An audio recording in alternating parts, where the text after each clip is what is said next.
Que hay 15 inscritos, yo tengo toda la paciencia del mundo, pero eso implica que vamos a terminar bastante tarde. Si alguien quiere ceder el uso de la palabra, en beneficio de los demás, será bien recibida su solicitud.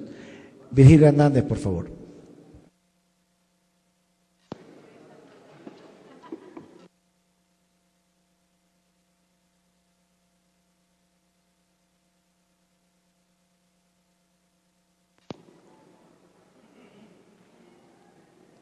Gracias, señor presidente.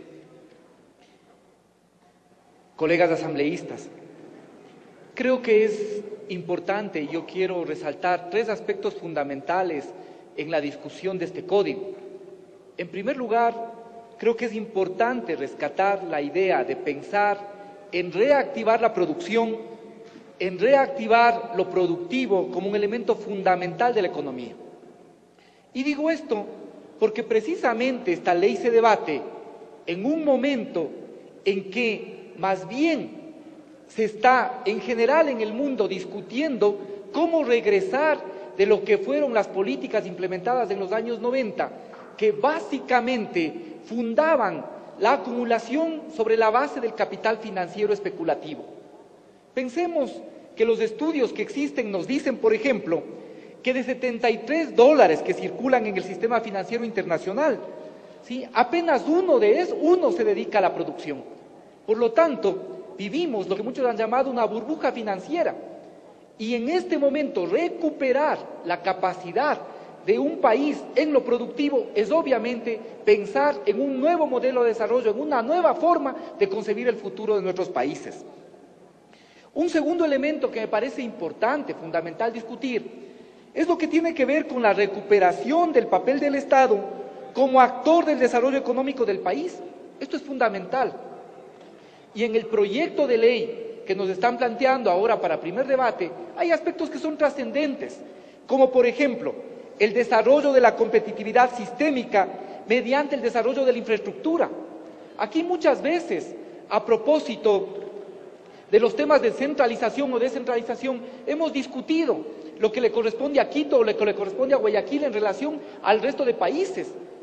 Y yo, a pesar de ser quiteño, de ser representante de la provincia de Pichincha, no puedo dejar de reconocer que mucho de lo que tiene Quito y lo que tiene Guayaquil no solo es obra de los ciudadanos de Quito y Guayaquil, sino que el conjunto del país ha contribuido para eso, porque en el conjunto del país se han desarrollado una serie de condiciones de infraestructuras que han permitido que la acumulación se concentre en estas ciudades. Por eso ahora me parece importante que por lo menos se piense en que estos privilegios o que estos incentivos que se van a dar puedan hacerse por lo menos en las parroquias rurales, en las zonas rurales de estos cantones de Quito y Guayaquil. No se está excluyendo a Quito y Guayaquil. Lo que se está planteando es que estos incentivos puedan colocarse para aquellas empresas que hacen inversiones fuera de las parroquias urbanas. Eso es lo que se está señalando. De igual forma, me parece importante señalar en esta recuperación del papel del Estado el impulso del sistema de innovación y capacitación tecnológica. Creo que esto es un elemento fundamental. Y de igual manera, el fomento de la producción a través de incentivos productivos. Y en eso coincido, hay que discutir qué sectores y hay que discutir cómo se aplican esos incentivos. Pero me parece que es fundamental establecer ese rol del Estado fomentando la producción. De igual manera, el reconocimiento de que el desarrollo productivo implica, como aquí ya se ha señalado, y esto yo quiero ser enfático, aquí se está estableciendo conexiones con lo que será la ley de tierras y con lo que será la ley de economía popular y solidaria. El código de ninguna manera pretende acabar ni agotar esa discusión, todo lo contrario, abrir las puertas para que esa discusión pueda tener unos mecanismos legales propios en los que podamos discutir estos temas con profundidad. Eso es lo que se está planteando en este código. Y de igual forma, creo que es fundamental decir que en el código hay una visión respecto del reparto de la renta, que es un aspecto central en el proceso productivo. Aquí se ha señalado, por ejemplo, que el salario de la dignidad es una farsa, que es una irresponsabilidad. Preguntémosles a los trabajadores si tener un ingreso, que más o menos estamos hablando de que serán unos $500 al año, es una farsa. Preguntemos si eso es un engaño. Yo creo que eso va a constituir sin duda, un incentivo muy fuerte para los trabajadores y también un incentivo muy fuerte para todas las familias del país. A lo mejor, y yo coincido con eso, efectivamente no es del salario que cubre la canasta básica, a lo mejor no es del que quisiéramos pagar, pero es el que también en este momento las posibilidades nos permiten hacerlo sin demagogia y con responsabilidad. Pero pensar en un incremento que bordea los $40 mensuales, yo no creo y pienso que ninguno de los trabajadores señalará que es demagogia o que es una farsa.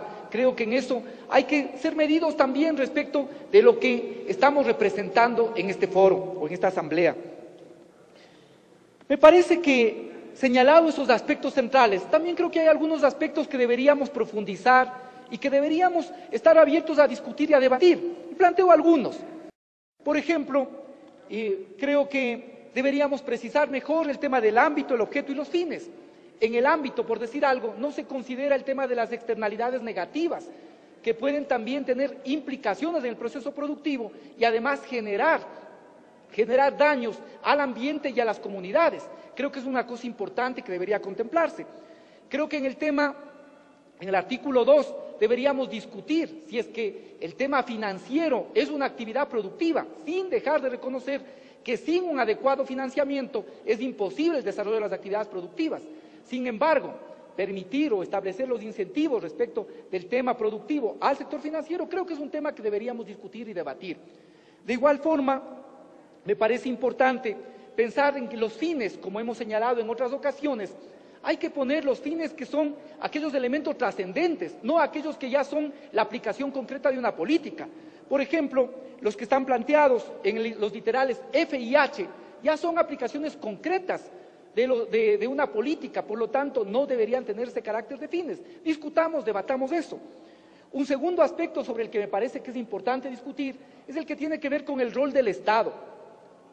Creo que el Estado tiene un papel fundamental para intervenir y corregir las imperfecciones del mercado. Y eso tiene que estar claramente expresado en el artículo 5. El Estado también tiene que jugar un papel para corregir las imperfecciones del mercado. Y en ese sentido, por ejemplo, deberíamos revisar lo de los derechos de los inversionistas, hablar de precios justos, por lo menos, en el artículo 18, establecer que la propiedad cumpla la función social y ambiental.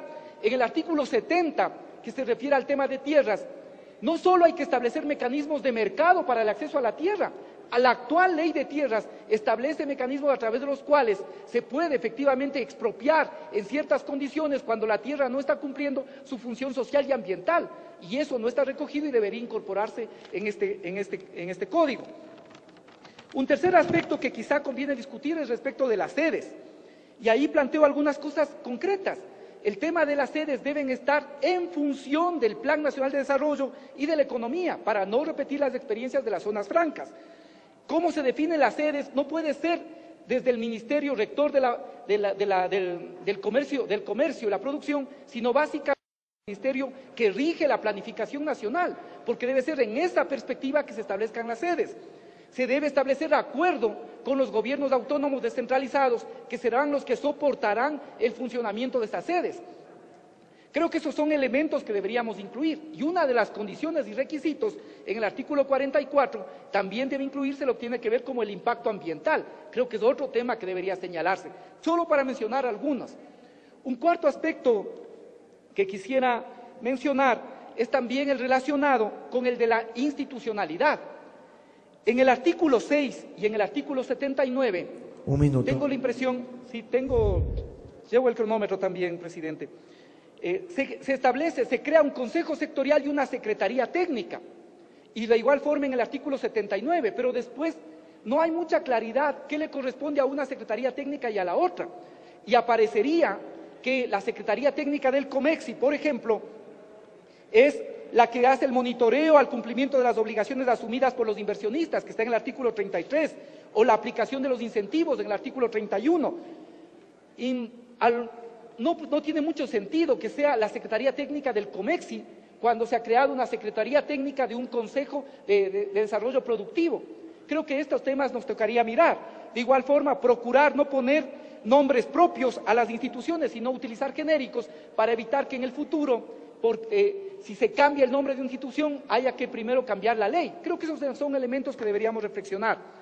Y un quinto aspecto que creo que deberíamos discutir es lo que tiene que ver con la inversión productiva nueva, lo que está en el artículo 16, 19 y en la disposición reformatoria 2.2. ¿Qué es efectivamente una inversión nueva? Para evitar que el simple cambio de propiedad, si bien está así contemplado, pero creo que hay que desarrollar, para evitar que el simple cambio de propiedad pueda asumirse como inversión productiva nueva. Creo que eso también hay que afinar mejor. Y a lo mejor lo que convendría discutir, ¿no es cierto?, lo que convendría discutir es la temporalidad de los incentivos. Es decir, lo que ahora buscamos es generar en este momento condiciones que incentiven la generación de mano de obra. Entonces, a lo mejor estos incentivos no deberían pensarse con su permanencia en el tiempo, sino para quienes realicen inversiones en los próximos 3, 5 años, en fin, discutamos el tiempo, pero creo que es importante pensar en esto, en la temporalidad de los incentivos y pensar que no solo el cambio de propiedad, ¿sí?, genera un acervo adicional al capital existente, sino que básicamente que se garantice, que se establezca que son inversiones nuevas. Y por eso quizá en el 2.2 hay que distinguir lo que son nuevas, que incluso surgen con una nueva persona jurídica, de aquellas que ya son inversiones que son existentes, y creo que también hay que discutir esos sectores, a quienes sí pueden ser beneficiarios de esos incentivos y a quienes no. Esas algunas de las cosas que creo yo que deberíamos debatirlas, discutirlas. Haremos llegar también al presidente de la comisión para que puedan ser revisadas. Me parece que son temas de debate, resaltando nuevamente la importancia y la vitalidad de discutir este tema en este momento y de asumir lo productivo como un cambio trascendental para el país. Gracias.